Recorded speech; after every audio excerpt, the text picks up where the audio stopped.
네, 안녕하세요. 타쿤입니다. 네, 지금은 부가가치세법을 법령, 시행령, 시행규칙을 한꺼번에 정리를 해가지고 음, 좀 읽어보고 있습니다. 지난 시간에 법 10조까지 읽은 것 같고요. 이번 시간부터 법 11조부터 읽어보도록 하겠습니다. 갈 길이 굉장히 멉니다. 법 1조 정도 읽어보는데 뭐 법률에서 위임된 시행령 또는 시행령에서 위임된 시행규칙 뭐 이렇게까지 다 읽어보고 뭐 관련 법령까지 다 읽어보려니까 한 조문 하나 읽는데도 뭐 2, 30분씩 걸리고 그러는 것 같은데요. 지금 여기까지가 끝 진도 전체 진도인데 네, 한 5분이 이 정도? 네, 이제 온 것 같은데 아무튼 부지런히 한번 읽어보겠습니다. 네, 부가가치세법 제11조 용역의 공급입니다. 용역의 공급.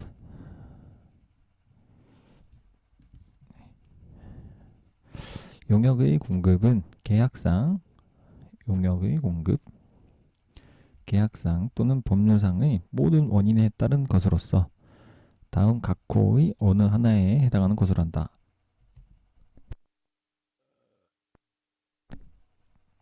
네, 1번 다음 각 호 중에 1번은 영무를 제공하는 것.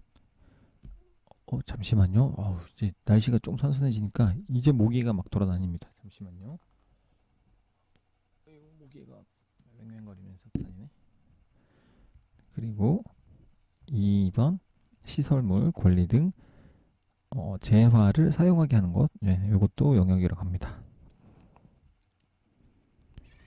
그리고 법 제11조 2항 제1항에 따른 용역의 공급의 범위에 관하여 필요한 사항은 네, 대통령령으로 정한다고 합니다. 네, 다음 각 호의 어느 하나 시행령으로 보시면 25조 용역 공급의 범위. 다음 각 호가 뭐 1, 2, 3 이렇게 되겠죠. 각 호의 어느 하나에 해당하는 것은 법 제11조에 따른 용역의 공급으로 본다. 네, 건설업의 경우에는 건설업자가 건설 자재의 전부 또는 일부를 부담하는 것, 이것도 용역의 공급이고, 자기가 주요 자재를 전혀 부담하지 아니하여도 상대방으로부터 인도받은 재화를 단순히 가공만 해주는 것도 용역이고요. 그리고 산업상, 상업상 또는 과학상의 지식 경험 또는 숙련에 관한 정보를 제공하는 것도 용역이라고 합니다. 네. 그리고 위는 이제 용역에 대한 정의이고 특례, 네, 특례 규정이 나옵니다. 법 12조 용역 공급의 특례 1항. 사업자가 자신의 용역을 자기의 사업을 위하여 대가를 받지 아니하고 공급함으로써 다른 사업자와의 과세 형평이 침해되는 경우에는 자기에게 용역을 공급하는 것으로 본다라고 합니다. 이 경우 그 용역의 범위는 대통령령으로 정한다라고 되어 있습니다. 네, 사업자가 자신의 용역을 자기의 사업을 위하여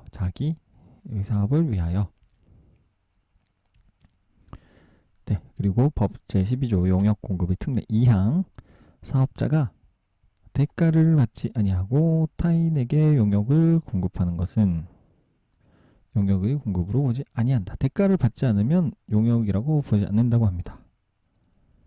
그런데 이거하고 또 차이가 있죠. 위에는 대가를 받지 않지만 그렇지만 또 다른 사업자와의 과세 형평이 침해되는 경우에는 자기에게 용역을 공급하는 것으로 본다 그러고, 네, 그냥 대가를 받지 않고 그냥 하는 거는 용역의 공급으로 보지 아니한다고 합니다. 다만 사업자가 대통령령으로 정하는 특수관계인에게 사업용 부동산의 임대 용역 등 또 대통령령으로 정하는 용역을 공급하는 것은 또 용역의 공급으로 본다. 예외의 또 예외입니다. 네, 대통령령으로 정한 특수관계인에게 사업용 부동산 조건이 굉장히 까다롭네요. 사업용 부동산의 임대 용역 등 대통령령으로 정하는 용역을 공급하는 것은 또 용역의 공급을 본다.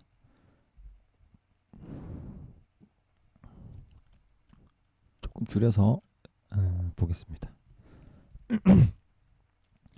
네, 시행령 제26조 용역의 공급으로 보는 특수관계인에 대한 사업용 부동산의 임대 용역. 네, 법 제12조 2항 단서. 여기 단서죠. 단서. 여기 요 색깔 약간 노란색 비슷한 색깔이 단서입니다. 법 제12조 2항 단서에서 대통령령으로 정하는 특수관계인이란 소득세법 시행령 제98조 제목은 이제 부당행위 계산 부인이라는 조문이고 1항 또는 법인세법 시행령 제87조 특수관계인의 범위라는 조문이고요. 여기 98조 소득세법 시행령 98조 법인세법 시행령 제87조 각각 1항 각 호에 따른 특수관계인을 말한다고 합니다. 읽어보면 소득세법 시행령 제98조 부당행위 계산의 부인이라는 제목이고요. 그래서 여기서 특수관계인이란 또 국세기본법 시행령 제1조 2, 제1항 및 제2항 및 같은 조 3항 제1호에 따른 특수관계인을 말한다고 합니다. 3항 제1호까지만 보면 되겠네요. 3항 네, 3항 1호까지는 이렇게 나와 있네. 그래서 이거 또 국세기본법에 또 찾아보라 그러네요. 또 국세기본법을 또 찾아봤습니다. 그러면 네, 특수관계인 6촌 이내의 혈족 이렇게 되겠고 4촌 이내의 인척 이렇게 되겠고 또 배우자도 특수관계인 사실상의 혼인관계에 있는 자를 포함한다. 배우자는 이제 사실혼이 있고 법률혼이 있죠. 법률혼은 실제로 그 혼인신고를 한 배우자고 사실상의 혼인관계는 이제 혼인신고는 하지 않고 그냥 실제로 동거하는 그런 지위에 있는 사람을 말하겠습니다. 그리고 친생자로서 다른 사람에게 친양자 입양된 자 및 그 배우자 직계 비속 이렇게 되겠습니다. 뭐 이게 간단하게 이거 할아버지 그냥 그 친가 기준으로 한번 정리를 해보겠습니다. 할아버지, 아버지, 나, 아들, 손자 이렇게 요 라인을 직계라고 하고요. 여기서 벗어난 사람들 반계혈족이라고 합니다. 그리고 전보다 밑을 직계 비속이라고 하죠. 비속 직계 존속. 나보다 높은 분들을 직계 존속. 맞나요? 갑자기 이게 헷갈리네.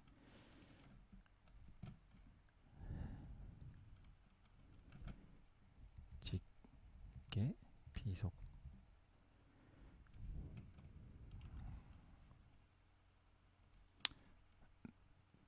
네, 그렇죠. 저보다 내려가서 후손들을 비속이라고 하고 다행입니다. 그래도 네, 그러니까 이렇게 쭉 할아버지, 아버지, 나, 요 윗분들은 이제 요 직계 라인이고 요게 직계 존속이라고 하고 직계 존속 밑으로 후손들 아들, 손자 이렇게는 직계 비속이라고 하고요. 요 라인을 벗어난 옆에 뭐 삼촌 뭐 이런 분들 직계 반계혈족이라고 합니다. 반계혈족. 반계 중에서 위로 올라가신 나보다 학렬이 높으신 분들은 반계 존속. 여기는 반계 비속 이렇게 보시면 되겠습니다. 또 천수를 따지는 거는 만약에 이렇게 한번 보겠습니다. 간단하게 예로 할아버지가 계시고 아버지가 계시고 여기 아버지 삼촌이 형제분 1 뭐 형제분 2 여기 나 형제분의 아들 이렇게 됐다. 그러면 나와 아버지 형제분의 아들과의 관계 촌수는 몇 촌으로 따지느냐 그 동원이라는 걸 찾아야 됩니다. 이 뿌리가 어디서 갈라졌는지 최초에 보시면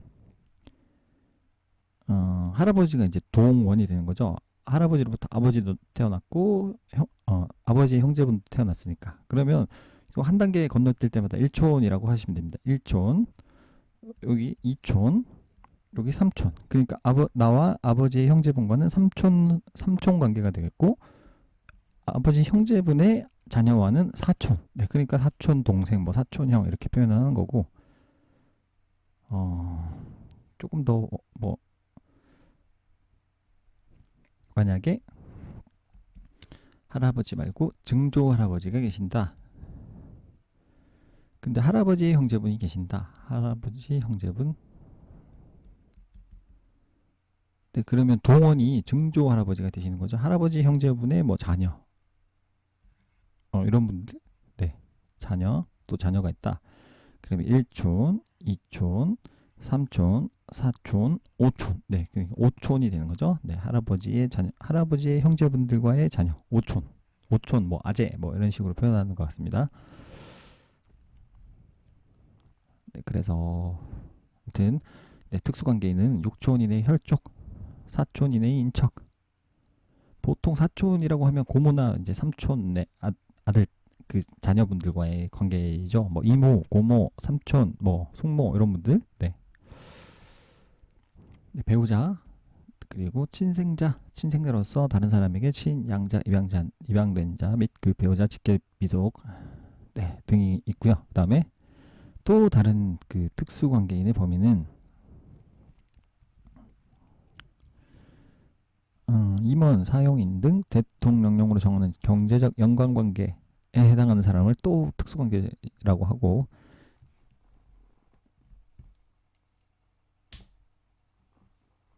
드디어 모기를 잡았습니다. 한 마리 막 계속 못 잡고 날아다니고 있었는데, 네. 그 임원과 그 밖의 사용인, 그리고 본인의 금전이나 그 밖의 재산으로 생계를 유지하는 자, 그리고 제1호 및 제2호의 자와 생계를 함께하는 친족, 그리고 주주, 출자자 등, 요거를 좀 띄어서 보면은, 이렇게 너무 붙어 있으니까 좀 2항, 3항이 좀 헷갈리네요. 그래서 좀 띄우고 보겠습니다. 그래서 주주, 출자자 등 대통령령으로 정하는 경영 지배 관계란 다음 각호의 구분에 따른 관계, 예, 경영 지배 관계라고 하고 하는데, 또 특수관계인의 범위에 이 사람들도 포함된다고 합니다. 본인이 개인인 경우에는 본인이 직접 또는 그와 친족 관계 또는 경제적 연관 관계에 있는 자를 통하여 법인의 경영에 대하여 지배적인 영향력을 행사하고 있는 경우 그 법인, 그리고 본인이 직접 또는 그와 친족 관계, 경제적 연관 관계 또는 가목의 관계에 있는 자를 통하여 법인의 경영에 대하여 지배적인 영향력을 행사하고 있는 경우 그 법인 모두 특수관계 범위에 포함됩니다. 그리고 또 특수관계 범위 또 규정이 되어 있습니다. 이번에는 법인세법 시행령에 대한 규정된 특수관계 범위입니다. 법인세법 시행령 제87조 대통령령으로 정하는 특수관계인이란 법인과 다음 각호의 어느 하나의 관계에 있는 자를 말합니다.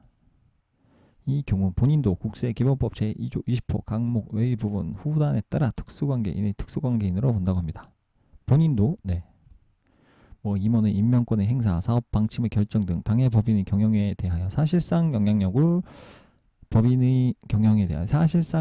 행사하고 있다고 인정되는 자, 이 사람도 특수관계라고 하고, 그리고 주주 등과 그 친족도 이제 특수관계의 범위에 포함이 되고,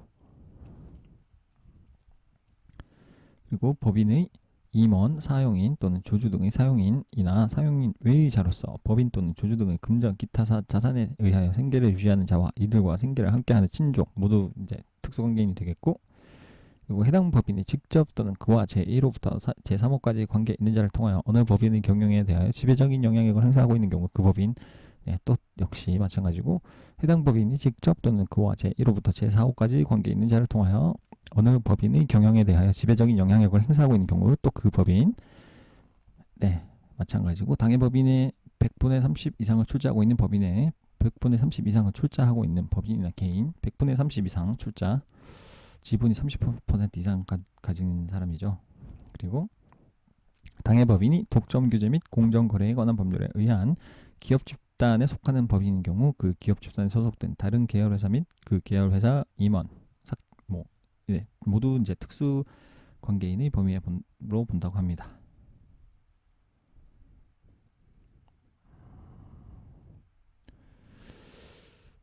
네, 그래서 또 아까 보셨던 대통령령으로 정하는 특수관계인의 범위 이렇게 규정이 돼 있고, 또 대통령령으로 정하는 어떤 일에 대해서는 뭐 용역의 공급으로 보지 아니한다, 뭐 이런 또 다른 또 그 시행령 위임 규정이 있었는데, 네, 법 제12조 제2항 단서에서 사업용 부동산의 임대 용역 등 대통령령으로 정하는 용역이란 사업용 부동산의 임대 용역 중에 다음 각호에 해당하는 것을 제외한 것으로 한다. 말이 참 어렵습니다. 다시 한번 그 12조 법조문을 다시 보고 오겠습니다. 다만 여기 예외 규정이죠. 사업자가 대통령령 정한 특수관계인은 방금 읽어봤고, 사업용 부동산의 임대 용역 등 대통령령을 정하는 용역을 공급하는 것은 용역의 공급으로 본다. 다시 예외의 예외 규정이고 본다. 그래서 사업용 부동산의 임대 용역 중 다음 각호에 해당하는 것을 제외한 것을, 이런 제외한 것들은 용역의 공급으로 본다라고 했습니다. 본다. 뭐 1호 보시면 산업교육진흥 및 산학연 협력 추진, 산학연 협력 촉진에 관한 법률 제25조에 따라 설립된 산학협력단과 같은 법, 제2조 산학협력단과 또 이와 같은 법, 요법 제2조 제2호 다목의 대학 간 사업용 부동산의 임대 용역, 요거를 제외한 거는 용역으로 본다 그랬습니다. 그럼 얘는 영역으로 보지 않는다는 말이고, 참 어렵습니다. 공공주택특별법 제4조 제1항 제1호부터 제4호까지 규정에 해당하는 자와 또 같은 항 제6호에 따른 부동산 투자회사 간 사업용 부동산의 임대 용역, 요거는 용역으로 보지 않는 거고, 요거를 제외한 거는 또 용역으로 본다. 이렇게 규정이 되어 있습니다. 공공주택특별법 제4조 제1항 제1호부터 제4호까지 규정에 해당하는 자, 이거 규정도 찾아보면 좋은데, 일단 개념만 알고 넘어가겠습니다. 지금 이 법조문 개념도 지금 이해하기가 좀 힘든 것 같아서, 방금 여기까지 읽었고, 이제 법 제12조 용역공급의 특례 3항, 고용관계에 따라 근로를 제공하는 것은 용역의 공급으로 보지 아니한다. 고용관계, 근로 제공하는 것은 용역의 공급으로 보지 않는다. 그리고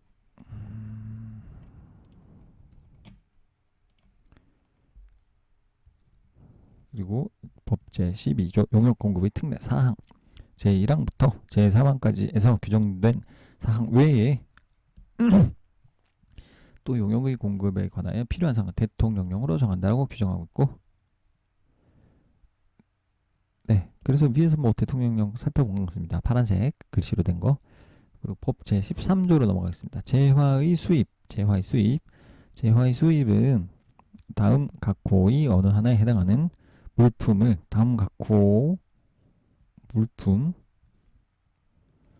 국내에 반입하는 것으로서 대통령령으로 정하는 보세구역을 거치는 것은 보세구역에서 반입하는 것을 말하고, 이것을 재화의 수입이라고 한다고 합니다. 제 각호 보시면 외국으로부터 국내에 도착한 물품으로서 수입신고가 수리되기 전의 것. 왜일까요? 이게 수입신고가 수리가 되면은 재화의 수입으로 보지 않는다?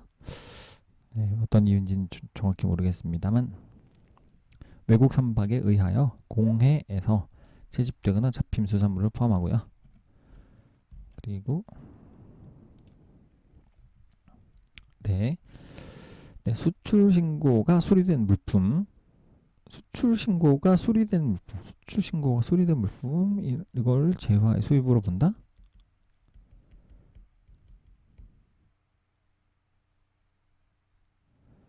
네, 수출 신고가 수리된 물품으로서 선적되지 아니한 물품을 수출 신고가 수리된 물품, 우리나라에서 수출한다는 말인가요? 아니면 외국에서 수출한다는 말인지 이걸 제와의 수입으로 본다? 아무튼 그렇게 읽고 넘어가겠습니다. 그래서 여기서 이제 대통령령으로 정하는 보세구역이라는 또 시행령 미임 규정이 있어서 대통령령으로 정하는 보세구역이란 네, 관세법에 따른 보세구역을 말하고 그리고 자유무역지역의 지정 및 운영에 관한 법률에 따른 자유무역지역을 말한다고 합니다. 관세법에 따른 보세구역과 자유무역 지정의 지정 및 운영에 따른 자유무역적 보세구역과 자유무역적 네 그렇습니다.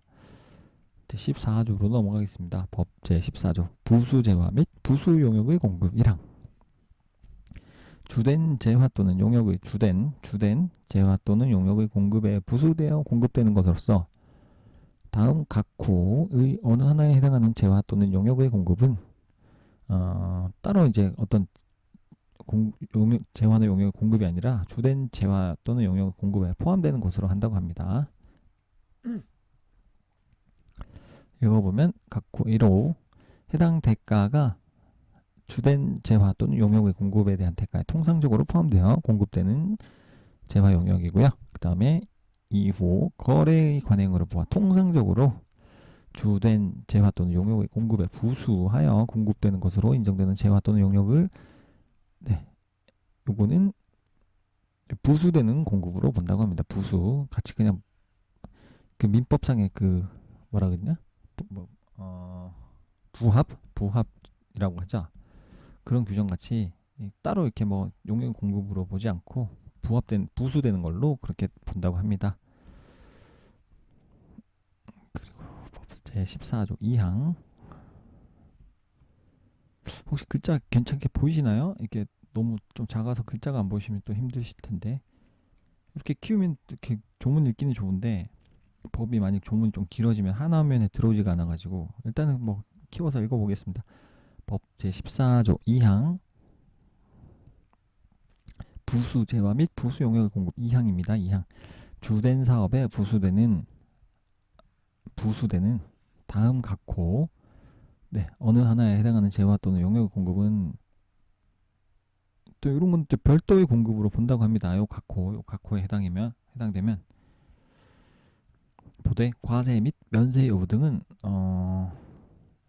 주된 사업의 과세 및 면세 여부 등을 따른다. 그 규정 자체는 별도의 공급으로 보지만 그렇지만 과세나 면세 여부 등은 주된 사업의 과세 및 면세 여부 등을 따른다. 뭐 주된 사업이 과세된 사업이면 과세가 되고 뭐 면세되는 사업이면 면세가 되고 뭐 그렇다는 얘기죠. 주된 사업과 관련하여 우연히 또는 일시적으로 공급되는 재화 용역은 그냥 따로 그냥 이 자체로 용역이나 재화의 공급이지만 과세나 면세는 그런 본 주된 사업에 따른다. 네, 그리고 우연히 일시적. 예, 이거 통상 이렇게 보시면 우연히 뭐 일시적 이런 거는 이제 정규 사업으로 잘 보지 않는 경향이 많죠. 법률에서 뭐 중개업 같은 경우도 개업을 업으로 그 공인중개업을 업으로 하는 사람 이걸 이제 중개사라고 하는 거. 업이란 말은 계속 반복적으로 한다는 얘기죠. 그냥 일시적으로 어쩌다가 한번 그렇게 중개하는 건 중개업이 아니고 그냥 중개만 해주는 거고 네, 그런 맥락인 것 같습니다. 그래서 또 2호 주된 사업과 관련하여 주된 재화의 생산 과정이나 용역의 제공 과정에서 필연적으로 생기는 재화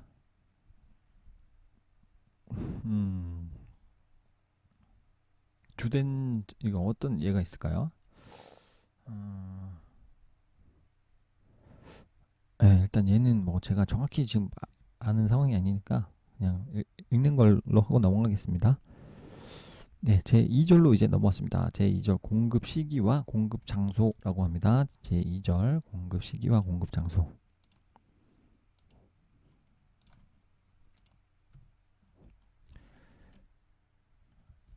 법 15조로 넘어왔습니다. 법 15조 부가가치세법 법 제15조 재화의 공급 시기. 네, 재화가 공급되는 시기는 다음 각호의 구분에 따른 때로 한다. 이 경우 구체적인 거래 형태에 따른 재화의 공급 시기에 관하여 필요한 사항 대통령령으로 정한다. 네, 일단 1호 재화의 이동이 필요한 경우에는 재화가 인도되는 때 인도 기준은 뭐 그 말 그대로 내가 여기 물건을 팔았다 그러면 내가 이렇게 손으로 갖고 있다가 옆 사람한테 넘겨주는 거 인도 네, 이걸 인도라고 하죠. 그리고 재화의 이동이 필요하지 아니하는 경우 재화가 이용 가능하게 되는 때 네. 이런 것도 물건 같은 경우는 이제 넘겨줘야 되는 경우가 되겠고 뭐 권리 같은 경우가 되겠죠. 이거는 실체가 없기 때문에 뭐 물건은 어디 만약에 부동산 같은 경우는 가만히 있는데 권리만 이렇게 이 사람에서 이 사람이 넘어가는 거니까 이 사람이 실질적으로 뭐 이런 권리나 이런 걸 이용할 수 있을 때가 공급되는 시기라고 하고 그리고 제1호와 2호를 적용할 수 없는 경우에는 재화의 공급이 확정되는 때라고 합니다. 그래서 시행령에서 구체적으로 위임된 사항을 보시면 시행령 제28조 구체적인 거래 형태에 따른 재화의 공급 시기 제1항 요거는 좀 줄여가지고 네, 법 제15조 제1항 후단에 따른 구체적인 거래 형태별 재화의 공급 시기는 다음 표에 따른다. 구분 현금 판매, 외상 판매 또는 할부 판매의 경우는 재화가 인도되거나 이용 가능하게 되는 때 네, 상품권 등을 현금 또는 외상으로 판매하고 그 후 상품권 등이 현물과 교환되는 경우 이때는 상품권을 판매할 때가 아니라 그 상품권을 받은 사람이나 뭐 사간 사람이 다시 그 상품권을 그 해당 재화로 바꾸면서 만약에 구두 상품권을 받았다. 내가 구두 상품권을 갖고 있다가 친구한테 선물로 줬다. 그럼 이게 이렇게 넘어왔는데 친구가 상품권을 갖고 있다가 백화점 가서 구두로 바꿨다 할 때, 네, 재화가 실제로 인도되는 때 이때를 재화의 공급이라고 하고 그리고 재화의 공급으로 보는 가공의 경우에는 가공된 재화를 인도하는 때라고 합니다. 요거는 제가 그 회계학 공부할 때 조금 배웠던 내용 같아서 네, 그 회계학에서 회사에서 이제 실제로 만약에 매출을 잡을 때 상품권을 판매한 경우 어떨 때 매출을 잡느냐 상품권을 판매했을 때 매출로 잡는 회사의 매출로 잡느냐 아니면 그 상품권을 그 상품권에 적힌 재화로 교환했을 때 뭐 매출로 잡느냐 이런 게 이제 중요해가지고 뭐 그래야 이제 정확한 그 시기마다의 그런 회사의 그런 재무제표가 나오잖아요. 재무제표. 이런 게 굉장히 중요하더라고요. 회계학에서도 매출을 언제 잡느냐 뭐 그런 것도 중요하고 뭐 외국에서 이렇게 배를 타고 물품을 보냈을 때 언제 우리의 물품이 되느냐 여기 중간에 뭐 바다에서 만약에 배가 사고가 나서 물품이 뭐 인도받지 못하게 됐다 이런 경우 누구 책임인 경우냐 뭐 이런 경우 그 재화가 뭐 그냥 굉장히 뭐 싸구려 뭐 1, 20만 원짜리 재화라면은 뭐 네 책임이나 따질 것도 없이 그냥 뭐 내가 손해보고 말면 되지 할 텐데 보통 수치를 파는 그 컨테이너 선들 보면 배가 뭐 웬만한 그 그냥 뭐 축구장 몇 개 크기 뭐 이러잖아요. 그 컨테이너 실리는 거 몇 천 개씩 실리고 하면 이 안에 만약에 고가의 물품이 들어있다. 그런데 중간에 배가 오다가 바다에서 풍랑을 만나서 뭐 침몰했다. 이런 경우 뭐 그런 경우에 뭐 누구의 책임이냐? 그러면 누가 손해를 떠안게 되냐? 이런 거 좀 중요하게 여겨가지고 좀 배웠던 기억이 있어서 이제 그런 내용으로 보시면 되겠습니다. 언제 이제 재화의 공급을 보느냐? 그러면 언제 이게 부가가치세법이니까 그럼 언제 이제 과세가 될까? 근데 요런 관점으로 보시면 될 것 같습니다.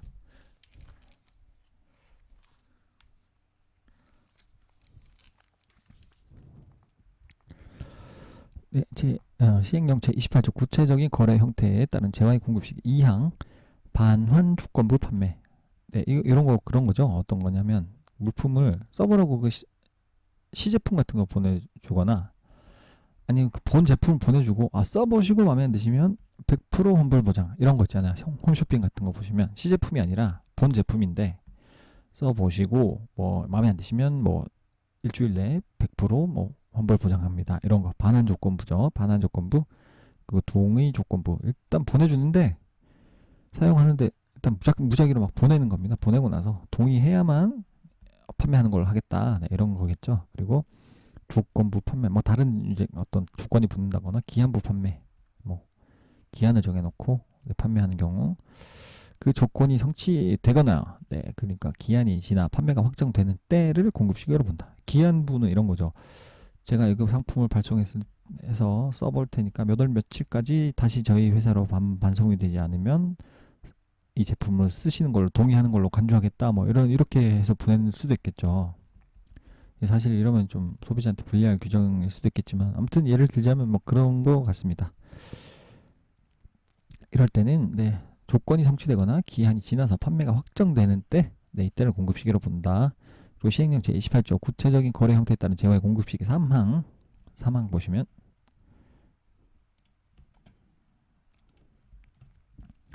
다음 각호의 각호 요 여러 가지 몇 호까지 있는지 한번 볼까요? 1호, 2호, 3호, 4호, 4호까지 좀 기재를 해놔야지 나중에 헷갈리지 않아.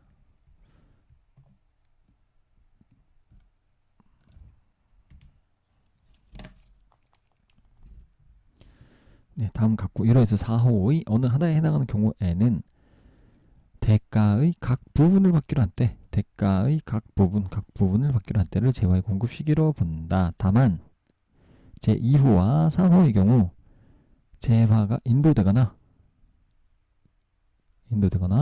이용 가능하게 되는 날 이후에 받기로 한 대가의 부분에 대해서는 제화가 인도되거나 이용 가능하게 되는 날을 그 제화의 공급식으로 본다라고 했습니다. 제2호와 3호, 네, 2호와 3호, 2호, 3호 이렇게 해당되겠죠.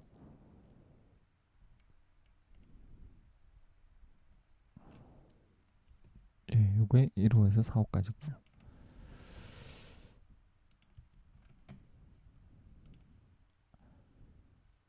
네, 이제 각호 일반적인 규정을 보면 대가의 각 부분을 받기로 한 때 제화의 공급식으로 본다. 1호 기획재정부령으로 정하는 장기 할부 판매 뭐 자동차 같은 경우 뭐 36개월 할부 이렇게 했다 그러면 각 대가의 각 부분을 받기로 한 때 그러면 뭐 매달 뭐 이렇게 할부금을 넣기로 했다 그러면 매달마다 이렇게 제화의 공급 시기가 잡히는 거겠죠. 네, 그런 의미인 것 같습니다. 그래서 기획재정부령으로 정하는 장기 할부 판매의 경우라는 거를 이제 또 시행규칙에다가 또 위임을 해놨어요. 시행규칙 제17조 장기 할부 판매 보시면 시행령 제28조 제3항 제1호에서 기획재정부령으로 정하는 장기 할부 판매란 재화를 공급하고 그 대가를 월부 또는 연부 또는 그 밖의 할부의 방법에 따라 받는 것 중 다음 각호의 요건을 모두 갖춘 것을 말한 것입니다.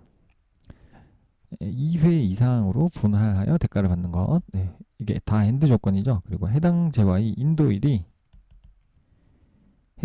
재화의 인도일이 다음 날부터 최종 할부금 지급 기일까지 기간이 1년 이상인 것.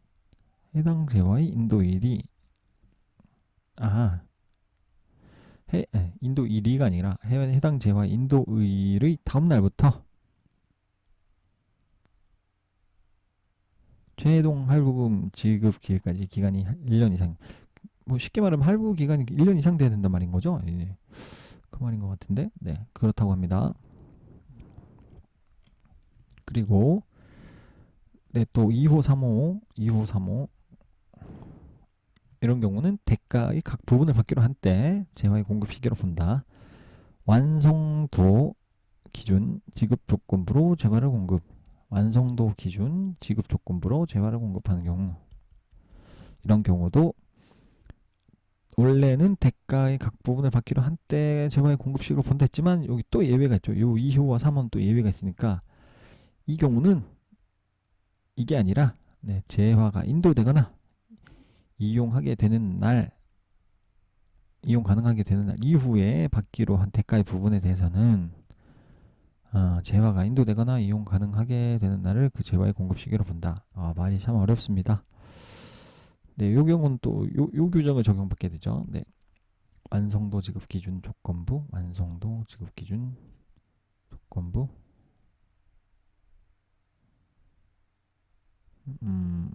네, 그렇고, 근데 또 보겠습니다. 3호 기획재정부를 정하는 중간 지급 조건부로 재화를 공급하는 경우도 요 경우 마찬가지고요. 3호에 구체적으로 위임된 그런 시행 규칙 규정을 또 보겠습니다. 시행 규칙 제18조 중간 지급 조건부 재화의 공급 시행 영체 28조 제3호에서 기획재정부령으로 정하는 중간 지급 조건부로 재화를 공급하는 경우란 다음 각호의 어느 하나에 해당하는 경우를 말한다고 합니다. 1호 계약금을 받기로 한 날의 다음 날부터 계약금을 받기로 한 날의 다음 날부터 재화를 인도하는 날 또는 재화를 이용 가능하게 하는 날까지 기간이 6개월 이상인 경우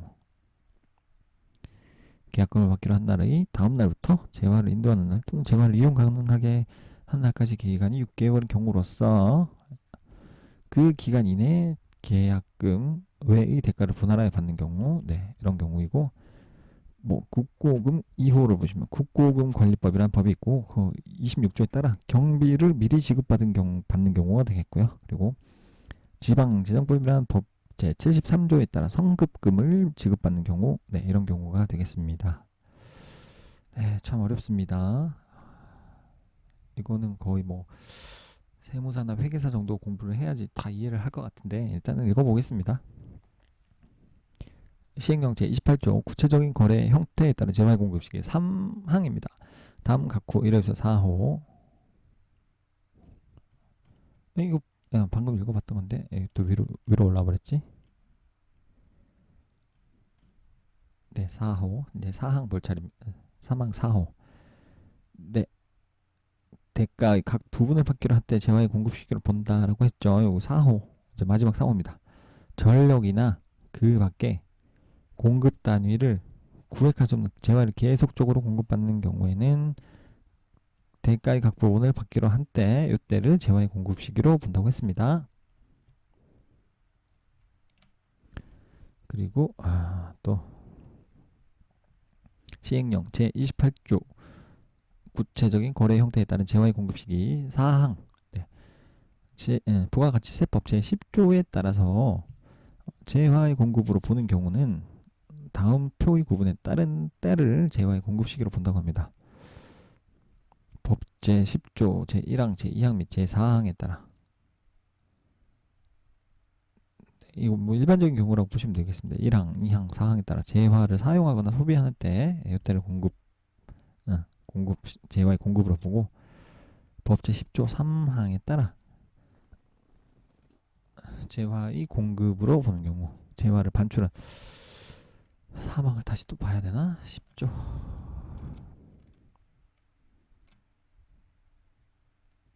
법 제10조군요. 10조 10조를 또 찾아봐야 되나?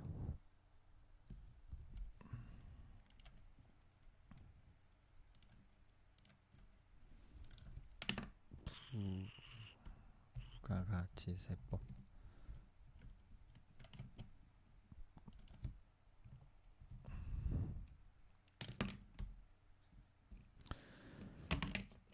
재화 공급의 특례인데 그 법 제10조 1항, 2항, 제4항 법 제10조 1항, 2항, 4항 사업자가 자기 과세 사업과 관련하여 생산하거나 취득한 재화로서 다음 각호의 어느 한에 해당하는 재화를 자기 면세 사업을 위하여 직접 사용하거나 소비하는 것은 재화의 공급으로 본다를 1항으로 봤고요. 다음 각호의 어느 하나에 해당하는 자기 생산 취득 재화의 사용 또는 소비는 재화의 공급으로 본다. 이걸로 2항이고 사업장 이렇게 읽어봐갖고는 뭐 의미가 없을 것 같은데.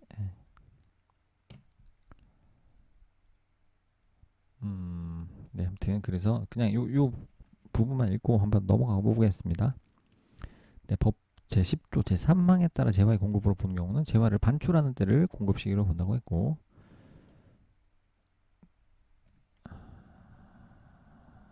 네, 법 제10조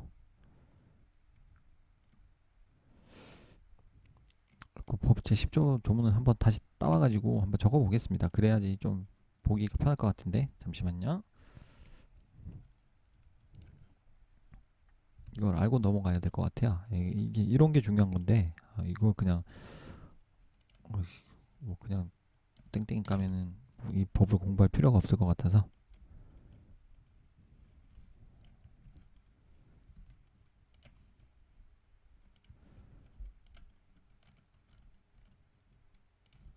부가가치세법 제10조 재화 공급의 특례.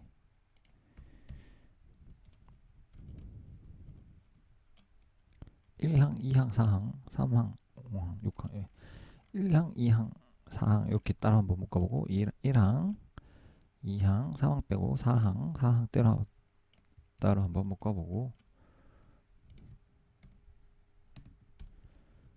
그리고 네, 3항 따로 한번 묶어보고, 또 5항, 6항 이렇게 그 뒤로는 필요가 없네요. 그래서 정리를 해서 다시 한번 읽어보겠습니다.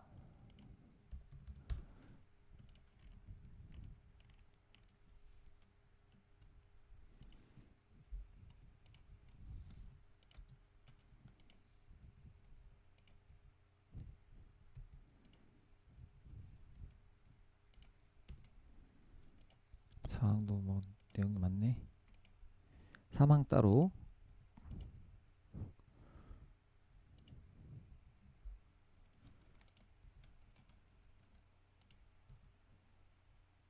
또 5항 따로, 6항 따로 이렇게. 이때는 재화를 사용하거나 소비하는 때 1항, 2항, 4항은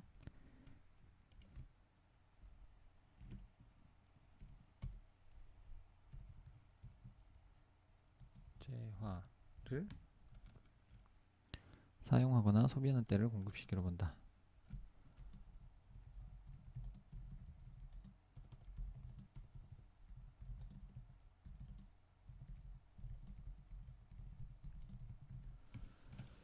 사망 재화를 반출하는 때, 이때는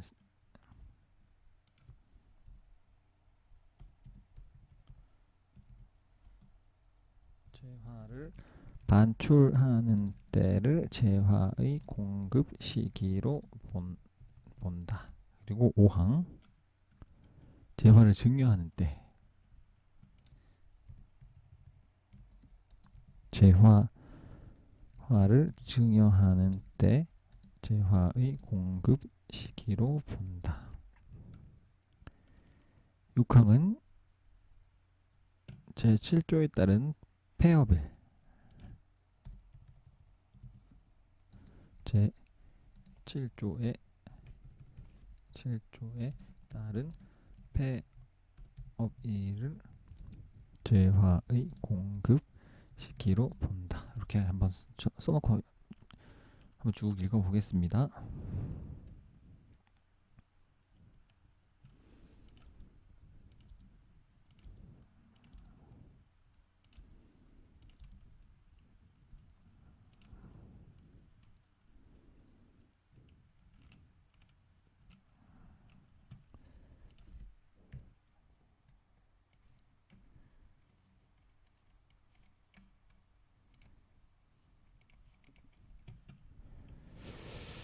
이렇게 하고 여기도 빨간색으로 좀 바꿔주고, 네, 여기 제가 지금 저도 공부하면서 이제 읽는 거라 이렇게 자료를 그때그때 좀 눈에 띄게 좀 알아보고 싶게 좀 정리를 하면서 하고 있어가지고 시간이 좀 더 걸립니다. 좀 이해해 주십시오.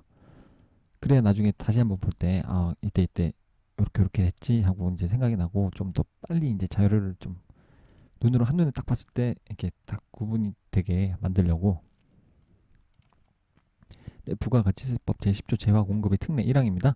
사업자가 자기의 과세 사업과 관련하여 생산하거나 취득한 재화로서 다음 각 호의 어느 하나에 해당하는 재화, 네, 이하 2조에서 자기 생산 취득 재화라고 합니다. 이거를 자기의 면세 사업을 위하여 직접 사용하거나 소비하는 것은 재화의 공급으로 본다고 했고, 뭐 제38조에 따른 매입세액 그 밖에 이 법 및 다른 법률에 따른 매입세액이 공제된 재화. 읽어봐도 참 무슨 말인지 모르겠지만 그래도 한번 더 읽어보겠습니다.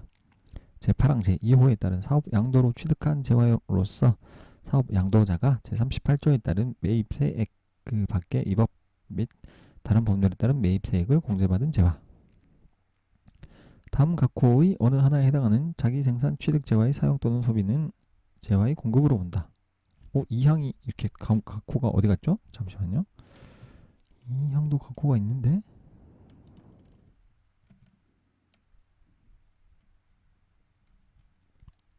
이게 왜 날라가 버렸냐 어디?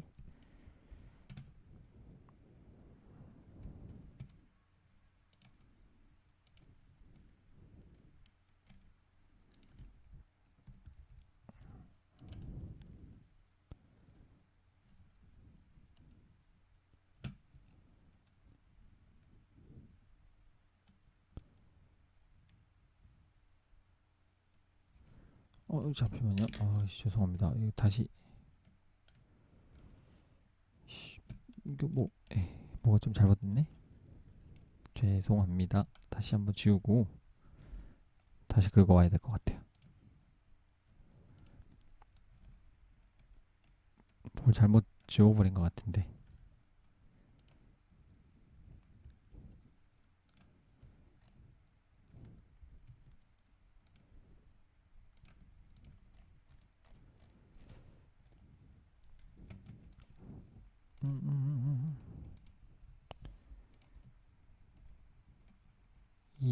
이항이고 이항도 이렇게 1호 2호가 있고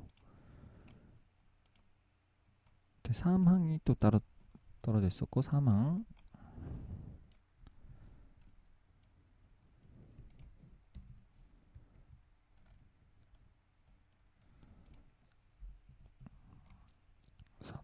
사망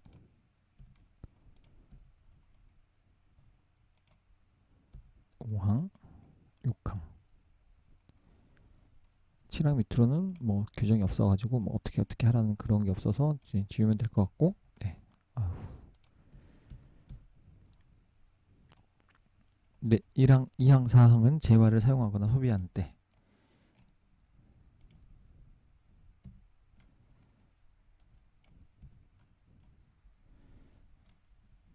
1항, 2항, 4항은 재화를 소비하거나 사용하는 때를 재화의 공급 시기로 본다. 이렇게 되고,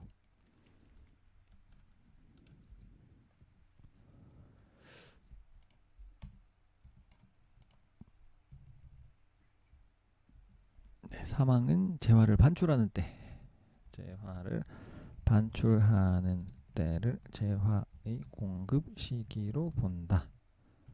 5항 재화를 증여하는 때, 재화를 증여하는 때를 재화의 공급 시기로 본다. 6항은 제7조에 따른 폐업일, 7조에 따른 폐업일을 재화의 공급 시기로 본다. 이렇게 그냥 이렇게까지만 하고 읽어보겠습니다. 시간이 너무 지체됐는데.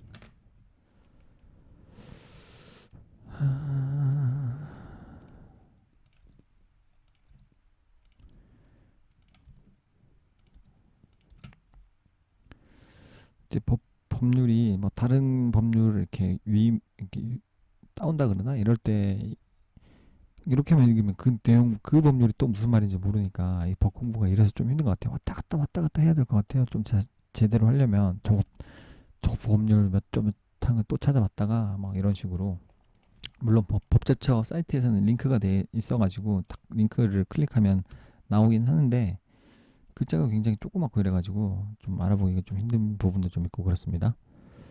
네, 다시 부가가치세법 제10조 재화 공급의 특례 1항 사업자가 자기 과세 사업과 관련하여 생산하거나 취득한 재화로서 다음 각호의 어느 하나에 해당하는 재화 이하 2조에서 자기 생산 취득 재화 이렇게 이제 명칭을 붙이네요. 네, 자기 생산 취득 재화를 자기의 면세 사업을 위하여 직접 사용하거나 소비하는 것은 재화의 공급으로 본다. 그래서 뭐 일부 보시면 제38조에 따른 매입세액 그리고 그 밖의 입업 및 다른 법률에 따른 매입세액이 공제된 재화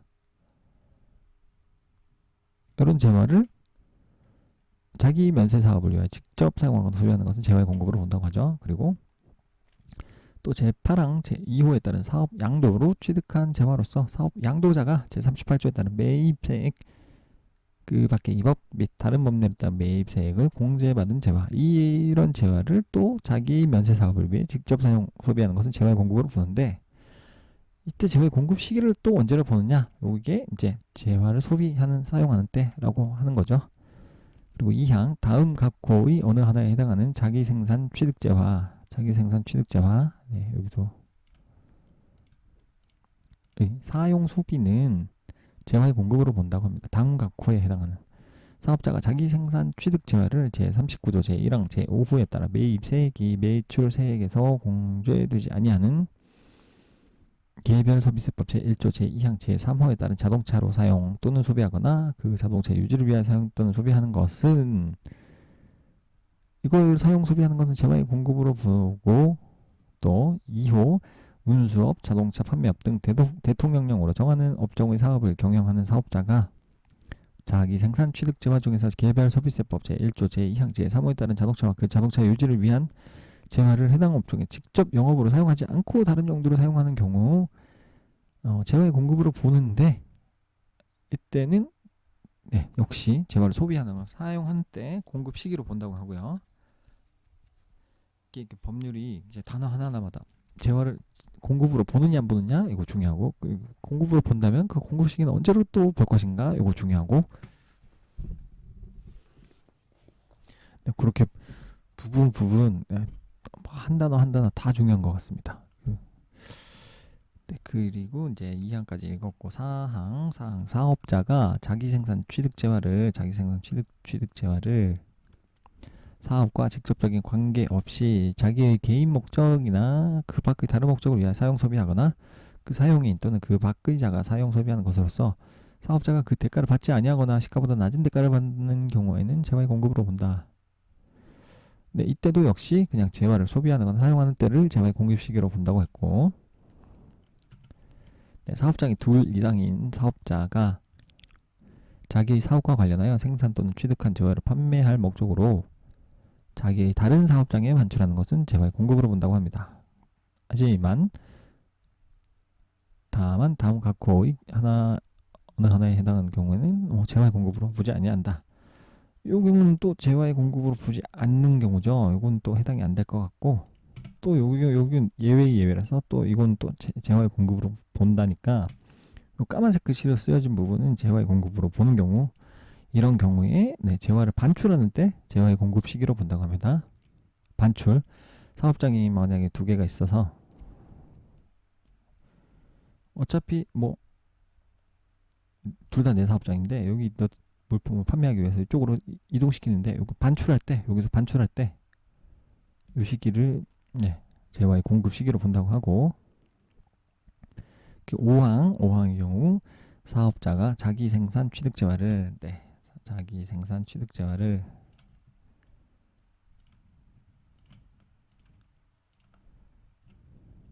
자기의 고객이나 불특정 다수에게 증여하는 경우 이때도 재화의 공급으로 본다고 했고요. 그렇지만 또 재화의 요렇게 좀 약간 황색 글씨로 쓰인 부분은 재화의 공급이 아니고 요 까만색 글씨에 해당하는 부분 재화를 증여할 때는 언제 또 재화의 공급 시기로 보느냐 말 그대로 증여하는 때를 재화의 공급 시기로 본다고 그러고 네, 6항 사업자가 폐업할 때 자기 생산 취득 재화 중에서 네, 남아있는 재화는 자기에게 공급하는 것으로 본다. 자기에게 공급하는 것으로 본다. 그리고 제8조 1항 단서에 따라 사업 개시 이전에 사업자 등록을 신청한 자가 사실상 사업을 시작하지 아니하게 되는 경우에도 또한 같다. 이런 경우에는 폐업일을 네, 재화의 공급 시기로 본다고 합니다. 아, 요거 4칸 이렇게 보는데 참 힘들었습니다. 그리고 이제 넘어가겠습니다. 시행령 제28조 구체적인 거래 형태에 따른 재화의 공급 시기 5항 무인 판매기를 이용하여 재화를 공급하는 경우에는 해당 사업자가 무인 판매기에서 현금을 꺼내는 때, 특이하네요. 현금을 꺼내는 때를 재화의 공급 시기로 본다. 그리고 시행령 제28조 구체적인 거래 형태에 따른 재화의 공급 시기 6항 수출 재화의 경우에는 다음 표의 구분에 따른 때를 재화의 공급 시기로 본다고 합니다. 법 제21조 제2항 제1호 또는 시행령 제31조 제1항 제1호에 해당하는 경우 수출 재화의 선적일 그리고 원양어업 또는 제31조 제1항 제2호에 해당하는 경우에는 수출 재화 공급가액이 확정되는 때 이것도 또 이렇게 읽으면 또 어떤 상황인지 모르겠네요. 또 한번 찾아봐야 되나? 네, 하는 김에 한번 찾아보겠습니다. 어떤 규정을 두고 말하는 건지 지금 그게 안 나와 있으니까. 부가가치세법 제21조 2항 1호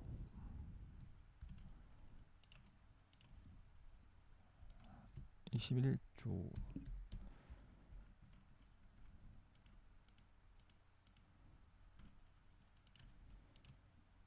2항 1호 1호였죠. 1호까지만 해서 또 붙여넣기 하고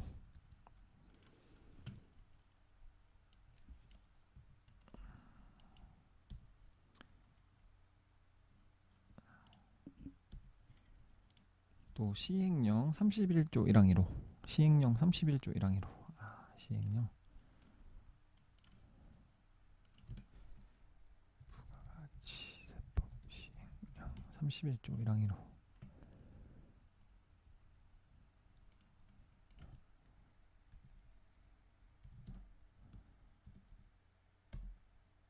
지나가 버렸네.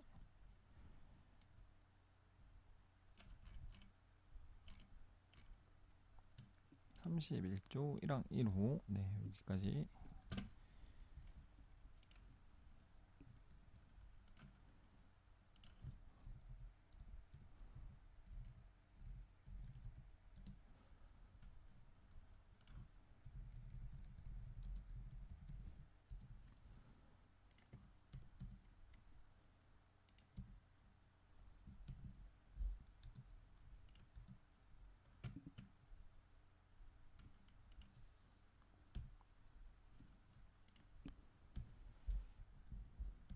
랑 1호가 됐고 그 다음에 31조 1항 제2호 31조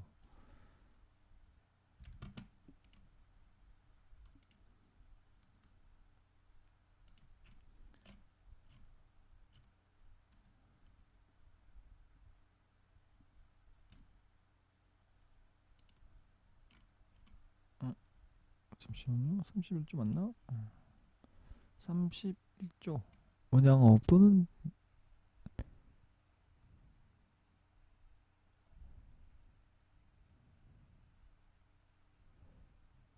시행령을 얘기하는 거겠죠. 시행령. 네, 시행령 제31조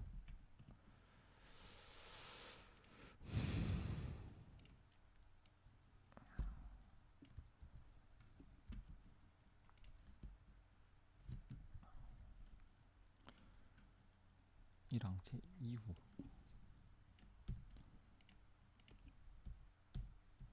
부가가치세법 시행령 부가가치세법 네, 시간이 좀 걸리지만 이렇게 해놔야지 나중에 다시 볼 때 이게 이 말이구나 이렇게 보기가 편할 것 같아서 좀 양해를 부탁드리겠습니다.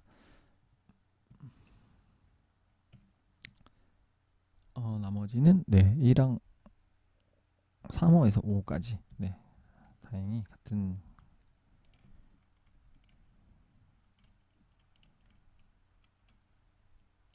A랑 3호에서 5까지 네, 이렇게 해서 마지막 정리하겠습니다.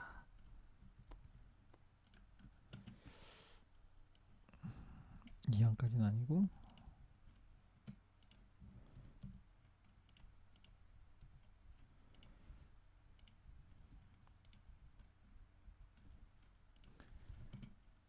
아 13 크기를 좀 늘리고 네, 딱 봤을 때도 그냥 좀 알아보기가 쉬워야지 법도 그래도 읽을 맛도 나지 너무 막 빡빡하게 적혀 있으면 읽다가 그냥 읽어보기도 전에 지쳐가지고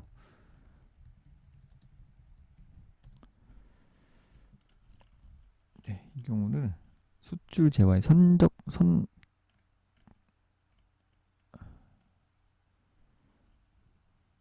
법 21조와 31조 1항 1호 법 제21조와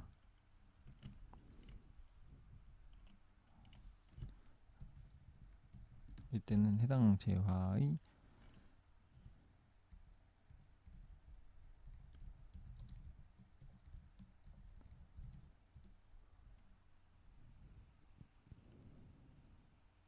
수출 재화의 공급 가액이 확정되는 때 수출 재화의 공급 가액이 확정되는 때 외국에서 해당 재화가 인도되는 때라고 합니다. 외국에서 해당 재화가 인도되는 때. 이 표를 이렇게 다시 위로 자세하게 풀어서 정리를 해서 다 읽어보겠습니다. 부가가치세법 제21조 재화의 수출 2항 규정에 의해서 제1항에 따른 수출은 다음 각호의 것으로 한다 했고 내국 물품을 외국으로 반출하는 것 네, 이것을 수출이라고 했고 네, 중개무역 방식의 거래 등 대통령령으로 정하는 것이란 다음 각호의 것을 말한다고 합니다. 중개무역 방식의 수출 관로가 어디까지 있지? 네, 중개무역 방식의 수출 네, 이거 자세한 내용을 살펴보면 수출할 것을 목적으로 물품 등을 수입하여 관세법 제154조에 따른 보세구역 및 같은 법 제156조에 따라 보세구역 외 장치의 허가를 받은 장소 또는 자유무역 지역의 지정 및 운영에 관한 법률 제4조에 따른 자유무역 지역 외의 국내에 반입하지 아니하는 방식의 수출을 말하는 경우 이런 경우는 뭐 해당 재화의 선적일 네. 읽어도 무슨 말인지 모르겠습니다. 참. 그리고 네.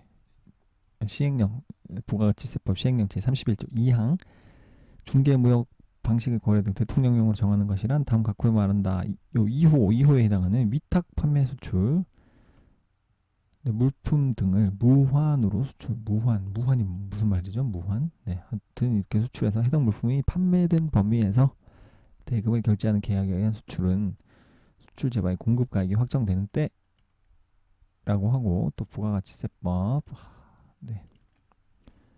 네, 3, 4, 5호 이런 경우에는 또 외국에서 해당 재화가 인도되는 때 이때를 재화의 공급 시기로 본다. 이런 말이죠. 재화의 공급 시기로 본다.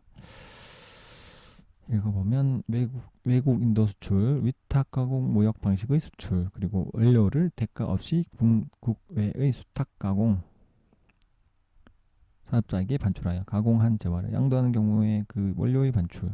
네. 이런 경우는 외국에서 해당 재화가 인도되는 때 재화의 공급 시기가 됩니다. 참 어렵습니다.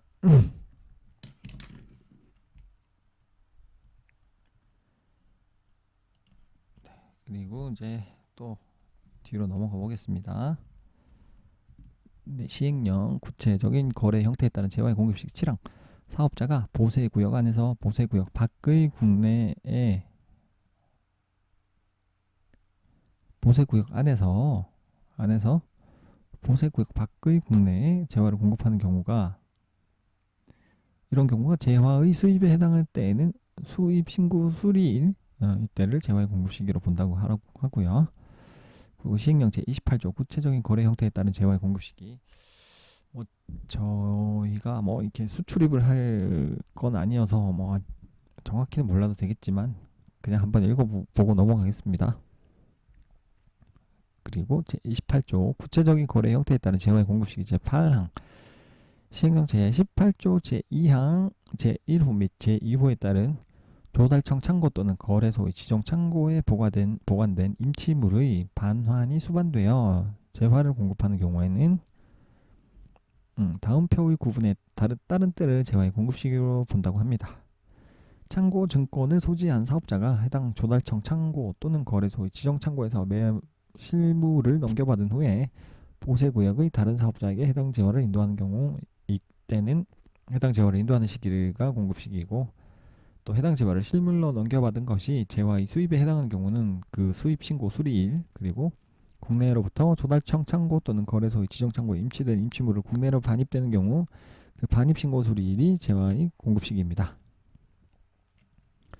그리고 또 시행령 제28조 9항 제1항부터 제8항까지 규정에도 불구하고 사업자가 폐업 전에 공급한 재화의 공급 시기가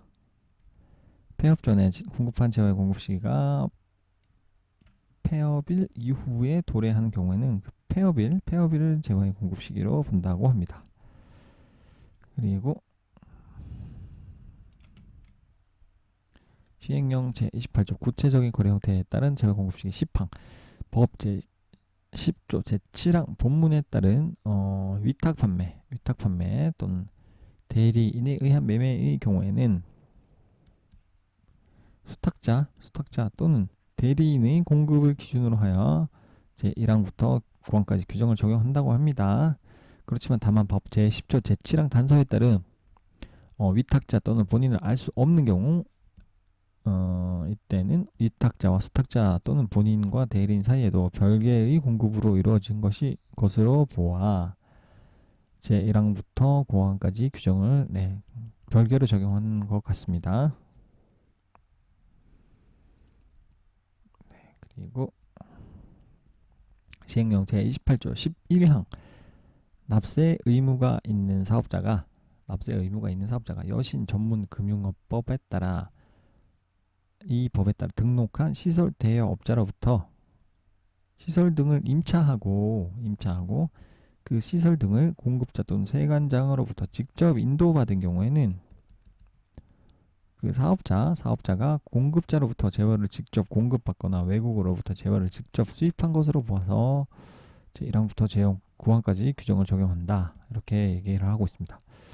납세 의무가 있는 사업자가 이 법에 따라 등록한 시설 대여업자로부터 시설 등을 임차하고 공급자 세관장으로부터 직접 인도받은 경우 그 시설을 그 사업자가 직접 공급받거나 직접 수입한 것으로 본다. 그러네요. 네, 법 제15조 2항입니다. 제1항에도 불구하고 할부 또는 조건부로 재화를 공급하는 경우 등의 재화의 공급 시기는 대통령령으로 따로 정한다. 이렇게 얘기하고 있습니다. 할부 또는 조건부. 법 제15조 2항 아까 나왔나요? 시행령이? 법 제15조 2항 할부 또는 조건부.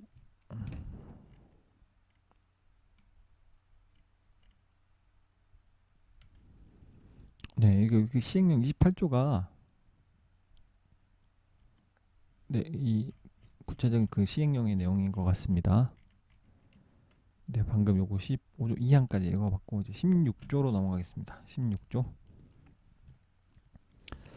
법 제16조 용역의 공급 시기. 용역이 공급되는 시기는 다음 각호의 어느 하나에 해당하는 때로 한다.